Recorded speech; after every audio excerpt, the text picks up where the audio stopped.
Nascido em Cristalina, interior de Goiás, o ator Stepan Ercecian começou a trabalhar cedo. Hoje, com mais de 50 anos de carreira, já fez mais de 40 filmes, seriados e novelas. Atuou como Chacrinha nos palcos e num especial de TV. Agora interpreta mais uma vez a vida do apresentador nas telas de cinema no filme Chacrinha, o Velho Guerreiro, lançado em novembro com direção de Andrusha Waddington. Nesta conversa, Stepan Ercecian fala de sua carreira na arte e na política, da importância do trabalho à frente do Retiro dos Artistas e dos desafios de interpretar Abelardo Barbosa, um dos ícones da comunicação no Brasil. Stepan Ercecian, que bom conversar contigo. A alegria é minha. Olhando para você, a gente já fica com dúvida. Chamo de Stepan ou já chamo direto de Chacrinha? Porque, olha, é uma interpretação que a gente confunde. Já confunde. Na rua ele já falou, Chacrinha. Fala, alô. Mas falta o quê do Chacrinha? Porque você fez teatro, televisão, cinema. Só falta rádio só agora. Falta rádio, fazer um programa de rádio. Então, foi coincidindo, né? As coisas foram acontecendo desde o musical, aí depois veio o especial da TV Globo, aí o filme. Aí foi bom, porque essa convivência foi criando intimidade com ele, né? Além da paixão que eu sempre tive por ele, de admiração muito grande pelo Chacrinha. E muito honrado de poder interpretar e fazer uma homenagem no centenário da vida dele, né? Que o Brasil esquece muito rapidamente as pessoas.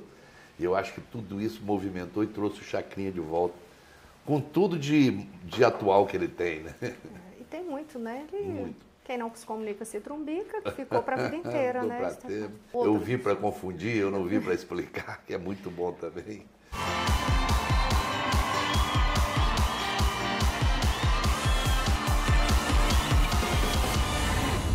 Eu vim para confundir, eu não vim para explicar. Eu brinco que o Chacrinha tem uma frase que ele diz só uma vez no programa, mas que é a mais atual de todas, que ele falava assim: o Brasil está passando por um problema de dicotomia invertida. Eu também não sei o que é isso, mas é isso aí. Stepan, me conta aí como é que foi esse processo mesmo para entrar no personagem da forma que é, porque você se assusta em alguns momentos de se ver e dizer assim, meu Deus, é igual. Para te dizer a verdade, eu tomei um susto mesmo. Eu fiquei muito surpreso com o que aconteceu, assim, porque eu fui fazendo, estudando, trabalhando, né? Aí, aos poucos, quando as coisas vieram, a peruca, mas no momento exato que eu me olhei no espelho, assim, vi que tinha um Chacrinha lá, eu tomei um susto. Eu e quem estava em volta, né? Porque o que eu busquei fazer, Rosiana, foi o seguinte, é o que a gente deveria fazer com todos os personagens, mas é difícil, principalmente se tratando dele, que era um personagem que existia no imaginário de todo mundo e na lembrança mesmo, né? Todo mundo viu alguma coisa com essa, viu o Chacrinha. Então eu sabia que o grande desafio seria me esconder completamente, era não deixar resquício de Stepan ali, porque as pessoas queriam ver o Chacrinha, queriam encontrar, matar saudade, ou conhecer o Chacrinha. E eu sabia também que se eu desaparecesse, deixasse a comunicação por conta dele, que seria um sucesso, porque ninguém se comunica tão bem quanto ele com o público, com a plateia, com o telespectador. Então foram essa série de coisas, uma liberdade muito grande para trabalhar com o texto, né, e pegar o espírito dele. O Chacrinha é um espírito, eu nunca fui imitador, então não sei imitar bem mesmo, nunca soube. Então eu sabia que eu não queria imitar, porque senão ia ficar uma imitação.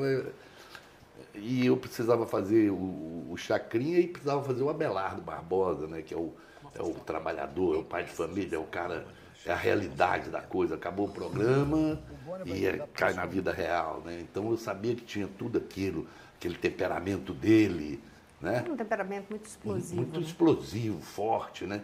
E eu tenho ressaltado nesse tempo todo que uma das coisas que é importante, que fica marcado no filme, em todas as coisas, é mostrar como não foi gratuito, nem foi fácil o Chacrinha ser Chacrinha. A pessoa pergunta, eu falei, olha, você ser você mesmo, você ser autêntico, tem um preço, e às vezes esse preço é altíssimo. E o Chacrinha, para poder manter o que ele pensava, ele largou emprego, ele rompeu o contrato, ele brigou com donos de todas as emissoras de televisão, com todos os diretores, com o Ibope, com a polícia, com a censura, com a igreja, com os psiquiatras. O nego fez uma junta médica e deu um diagnóstico que ele era débil mental. E que, portanto, um débil mental não podia ter um programa. Teve essa campanha para tirar o Chacrinha do ar. Quer dizer que agora o seu José Bonifácio Oliveira Sobrinho vai ensinar o Chacrinha como é que ele faz o programa do Chacrinha. Eu, mas pra quê? Você não escuta ninguém, porra. Então era assim, teve passeata perto da Globo, os vizinhos queriam que o programa dele saísse por causa do concurso de pulga que ele fez um concurso que era... Essa você traz no filme. Pois é, para escolher o cachorro mais pulguento do Brasil, mas foi tanta gente que não coube cachorro e pulga no coisa, que o pessoal que não conseguiu entrar jogou os vidros na rua e as pulgas subiram pelos prédios da Lopes Quinta, entrada para dentro dos estúdios da TV Globo, tomou conta de tudo, teve que detetizar o estúdio, o doutor Roberto ficou 10 dias sem ir na TV Globo por causa das pulgas. A senhora está infestada de pulgas, até o doutor Roberto está reclamando. Então era esse cão, essa explosão de gente. Você se apaixonou completamente, se identificou também em algum momento? Eu gostava muito dele, né? Eu era fã do programa dele. O programa dele era uma coisa assim que sempre me mexeu comigo. Eu olhava e falava, pô, era diferente. A televisão era diferente com o Chacrinha. Você tinha uma programação inteira e, porra, quarta, sábado, quando o Chacrinha vinha, primeiro que você não sabia nem como é que ele ia aparecer. Vinha vestido de noiva, de Napoleão, de maluco. Cada semana era uma fantasia diferente. E, além disso tudo, eu gostava muito da mistura que o programa dele sempre trouxe, a mistura musical. Né? Era assim, tocava tudo. Todo mundo podia ter ali, tinha brega chique, intelectual, tinha Nelson Ned, Valdir Soriano, era Raul Seixas, Gilberto Gil, Caetano e todo mundo, era todo mundo no programa, Maus Baiano, Fábio Júnior, Roberto Carlos.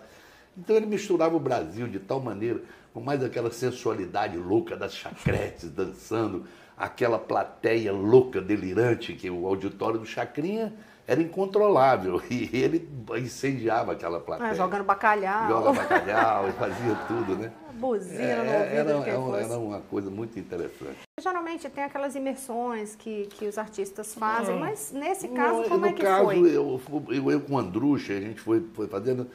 Primeiro eu fiz isso, eu não me preocupei hora nenhuma a chegar no resultado. Eu não queria chegar ao resultado, eu não sabia como é que a fala dele vinha, eu não sabia evitar aquela voz, não sei o quê.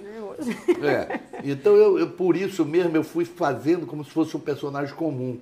Tanto que a primeira cena que a gente fez com emoção e que eu vi que tinha o Chacrinha, era uma cena trágica da coisa, que era quando ele diz que o filho dele ficou paraplégico e não vai andar nunca mais. Aí foi uma coisa, foi dramática, todo mundo chorando assim, a gente, pô, eu chorei, me emocionei. Então, isso tudo foi dando uma consistência humana, né? Ele era exigente, ele era todo perfeccionista, o cenário tinha que estar perfeito, a luz tinha que estar perfeita, o som. Né? Ele ia fazendo mesmo uma espécie de direção ao mesmo tempo no programa? Ele fazia o programa, e no dia seguinte ele dava notícia de tudo que aconteceu. Ele falava, a meia da chacrete tal tá rasgada, tinha uma luz queimada atrás da tapadeira, ele via tudo enquanto fazia o programa. Então era fora de série mesmo essa... E ao mesmo tempo aquele domínio, aquela comunicação, né? Eu sempre gosto de dizer, o Chacrinha rompeu a maneira de fazer televisão, ele foi o primeiro cara que enfiou o dedo na lente, ele virou de costa para a câmera, né? Ninguém podia ficar parado no programa dele, era um susto, câmera nenhuma tinha posição fixa, ele ia embora para onde não estava marcado, saía da luz, ele tinha que ir atrás, ele voltava, dava gargalhada.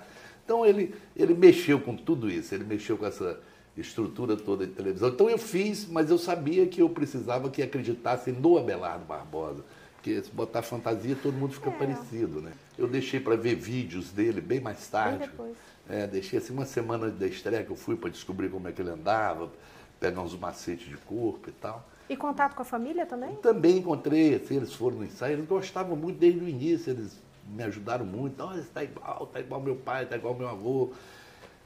E aí foi indo e aconteceu. Também entra uma parte assim, que eu acho que é uma parte mágica, sabe? Da arte, do teatro. Eu acho que eu sou assim, eu sou espírito, eu acredito em tudo. Então, eu acho que existe uma aceitação de ambas as partes. Eu porque me entreguei para fazer e o Chacrinha porque permitiu que eu fizesse, né? Vamos dizer, pô, ele serve. Aí fui fazendo. Então, Mas principalmente porque eu fiz com muito amor, assim, eu era fã do cara. E você conheceu ele mesmo, né? Estive no programa dele uma vez e conheci assim, na TV Globo, tal, quando eu era mais jovem, tal, eu cumprimentava, via o Chacrinha lá, falava com ele, eu era fã dele, né? Mas sempre tive ele como um mito, assim, não como alguém da minha intimidade, não. Os artistas, né, os atores em geral, sempre tem aquele personagem que diz assim, esse marcou a vida inteira. A pessoa pode fazer outros 30 personagens, não, é o fulano, né? A gente podia listar um monte aqui, né? Tipo um Odete Roitman da vida, a pessoa vai sempre olhar. Você acha que o Chacrinha, para você, vai ser dessa forma? Se foi bom, porque eu já estou bem mais velho, né? O menino perguntou para mim, Chacrinha é o personagem da sua vida? Eu falei, não, porque por esse eu já recebi o salário. O personagem para mim sempre será outro. Eu tenho, claro que eu tenho o maior carinho por esse trabalho, ele é importantíssimo, será sempre importante na minha vida. Mas eu realmente, isso aí eu sou parecido com o Chacrinha. Eu não me apego a absolutamente nada disso. Assim, eu sou louco para saber qual o próximo trabalho, você está entendendo? A minha preocupação é qual o personagem que vai me fazer trazer comida para dentro de casa. Isso então, o próximo trabalho sempre para mim é o mais importante, é o que eu não fiz ainda.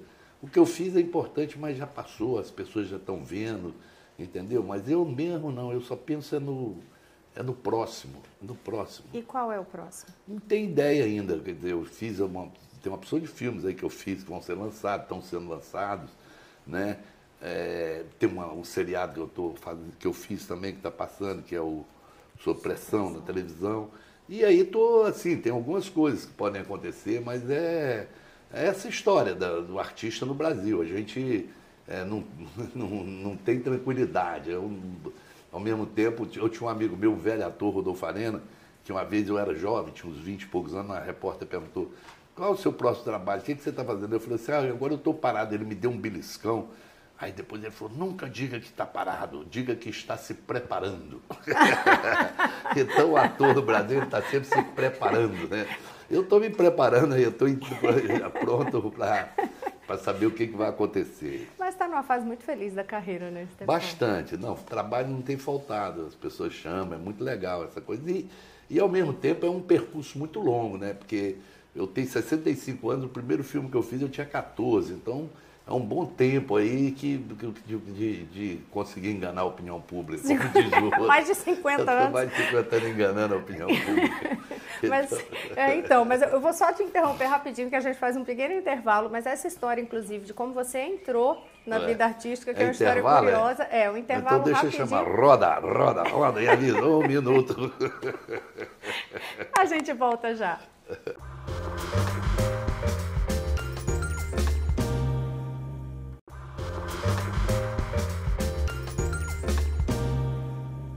Estamos de volta. Hoje eu converso com o ator Stepan Nersessian. Stepan, a gente estava falando do teu início de carreira, que é super curioso, né? Você vem de Goiânia, vem para cá com 14 anos e você foi fazer um teste por um acaso, não era um projeto de vida? Não, nunca pensei nisso. Vim aqui mesmo, foi tipo passar um tempo aqui, eu em Goiânia já era do movimento estudantil e tal, naquela época, 68, final de 68, 69 e tal.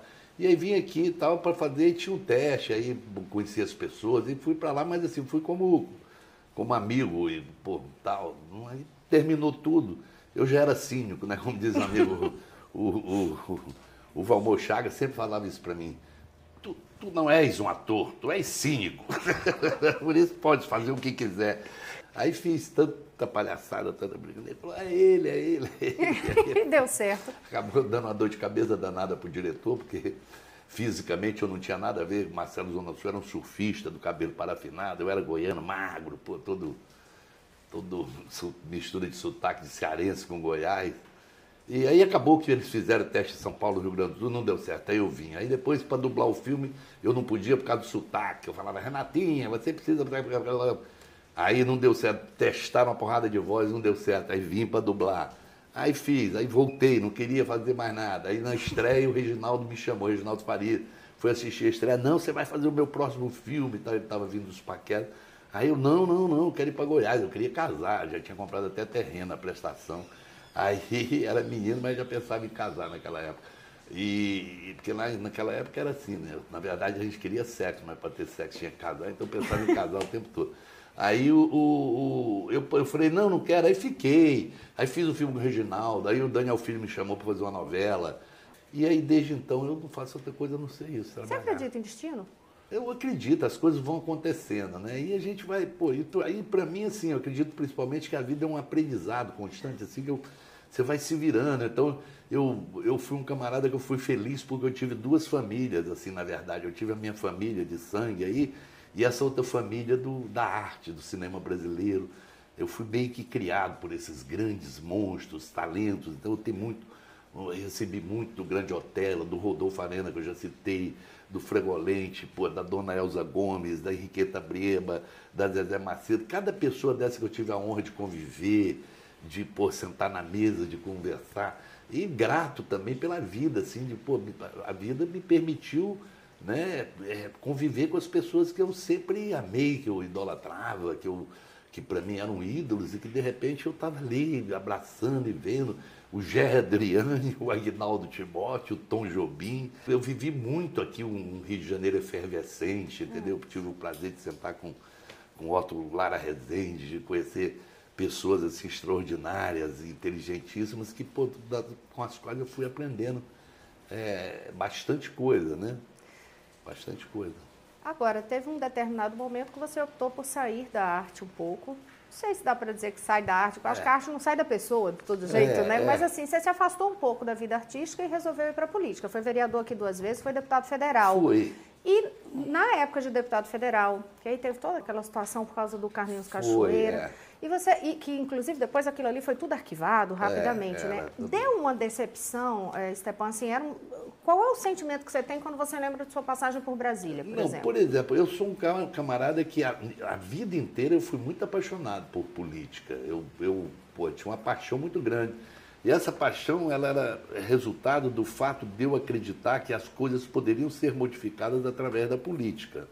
Como quando eu era artista, ou quando eu estava exercendo minha profissão, eu sempre acreditei que através da arte você pode provocar mudanças na sociedade, que você pode... Então, enquanto eu acreditei nisso, eu nunca deixei de fazer. Aí eu fui vereador a primeira vez, fui vereador a segunda vez, com o dobro de votos, aí me candidatei a deputado federal. E naquela época eu também não estava assim, totalmente feliz com os trabalhos que eu estava fazendo como artista. Então eu fui duplamente agraciado, porque quando eu não estava feliz, a política, que era uma coisa que eu me apaixonava, me chamou, e eu fiquei lá por uma temporada, e quando eu não estava feliz com a política, a arte foi me chamar de novo, que eu fui fazer o Magnífica 70, do Magnífica 70 veio o convite do Andrucha, aí não parei mais de trabalhar. Então eu fiquei.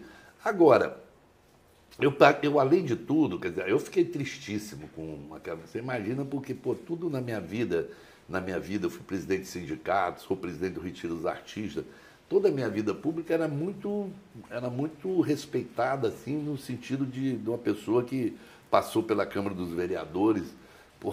Nos 6 anos que eu fiquei ali, mataram 5 vereadores, vários estão presos até hoje, era uma coisa, e eu tive muito respeito, fui vice-presidente, todo mundo, e tinha muito essa coisa, assim, de trabalhar pela honestidade na política, pela transparência, né? E aí, no meio daquilo tudo, o que aconteceu? Eu estava, num determinado momento, eu sou muito amigo, fui amigo do Carlinhos Cachoeira, que depois fez aquela CPI do Cachoeira, foi uma coisa tal. Mas eu era amigo dele de muitos anos. Aí um dia eu precisava de que ele me emprestasse o dinheiro. Eu liguei para ele, Carlinhos, me empresta uma grana. Aí ele demorou um pouco. Quando ele emprestou, não precisava mais devolver a grana imediatamente. Mas estava a CPI do Cachoeira. E os deputados envolvidos. Aquele negócio me magoou tanto, como se tivesse sido assim, uma nódoa na minha vida. Mesmo a Polícia Federal, o Supremo Tribunal, o procurador, tudo dizendo, não, ele não tem nada a ver com isso, mas não tem mais nada a ver com isso, mas aquilo me deixou assim uma tristeza imensa. E coincidiu naquele dia da minha irmã mais querida, morreu no mesmo dia que saiu essa história. Então eu estava dentro de casa aqui com os sobrinhos, minha irmã enterrando uma irmã, os jornais ligando, mas você não sei o quê, e aquele sentimento assim, eu falei, foi um momento muito triste. Depois, com o passar do tempo, aconteceram tantos escândalos, tantas coisas aí que a gente está... E eu fui perceber por que eu não era feliz também em Brasília. Porque eu estava sendo deputado federal num momento em que tudo aquilo era uma mentira. Eu ficava até 3 da manhã no plenário, achando que estava fazendo oposição, que estava... E, pô, aquilo tudo estava vendido, as medidas provisórias eram compradas, estava todo mundo pago. Então, eu estava fazendo parte de uma farsa. Eu comentei isso com o Roberto Freire. Eu falei, Roberto, a gente aqui de oposição é uma coisa terrível, porque a gente ainda está dando respaldo para essa pouca vergonha, como se tivesse possibilidade de fazer oposição. Os presidentes que foram presidente meu lá foram tudo presos em cana, enquanto eu estava lá, todo mundo em cana até hoje. Então isso tudo me deixou assim sem ganho. Eu vou te falar por quê, né?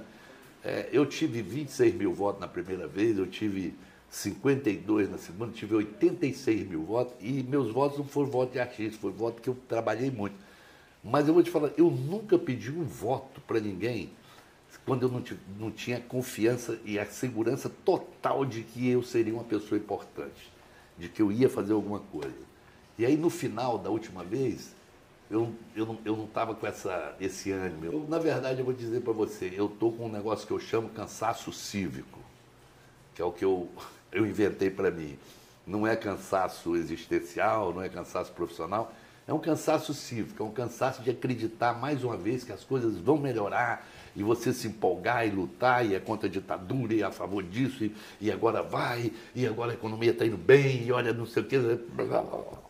Então me lembra muito a história que eu conto, que o cara dizia que o Brasil não vai para frente por causa que é igual o hino nacional, que é...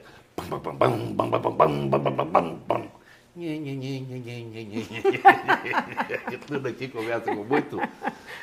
Mas, de qualquer maneira, estou aqui, essas coisas passam, eu fiquei feliz de novo, as pessoas voltei a ter mais vontade de voltar, de me candidatar, assim eu não tenho, não. Agora, você voltou para o mundo artístico, sentiu alguma dificuldade? Porque assim, já voltou com um monte de trabalho de novo, ou teve alguma rejeição para esse retorno? Não, foi acontecendo naturalmente, né?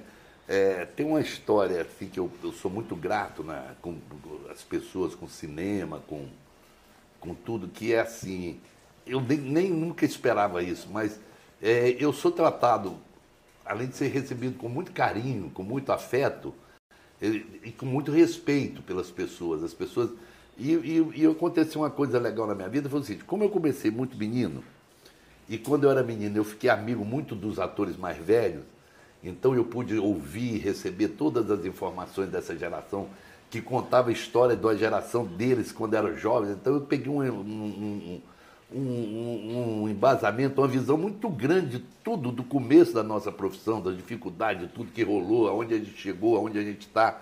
E ao mesmo tempo isso me permite ter grandes amizades, assim, por exemplo, a galera nova, me vê, pula no meu... o pessoal todo... meninada toda me ama, não sei porquê.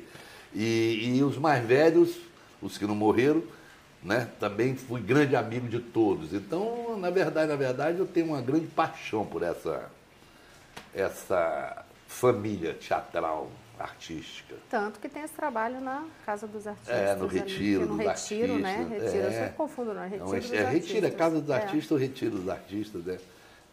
Que a gente está lá, é uma instituição centenária, tem 100 anos e a gente tem sempre alguém tocando, levando para frente, que é uma instituição muito importante. Hoje não é só mais ator, é músico, técnicos, né, tal, todo mundo que precisa, ou que está numa hora de estar indo para lá e a gente vai segurando a onda. E o que é que a gente vai esperar mais aí de trabalho? Para mim, assim, toda cena, para mim, por maior ou menor que ela seja, ela é uma cena protagonizada por mim. Então, é como na vida, você é protagonista dos pequenos e dos grandes momentos da vida. Então, eu sempre faço com muita paixão cada personagem, sem muito sofrimento, mas com muita paixão. E eu sempre acredito que alguma coisa, assim, virá, que está vindo, assim, sabe? Eu acho que existe uma opção de personagens que ficam rondando, assim, esperando o momento de falar, eu quero agora, quero...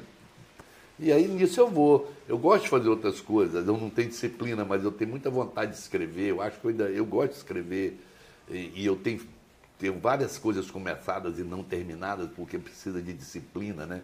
Escrever significa um pouco mais de disciplina do que eu tenho. Mas eu acredito que ainda vai ser alguma coisa que vai acontecer, assim, muito séria na minha vida, de jogar alguma coisa aí para frente, né? Então, essas coisas eu vou fazendo.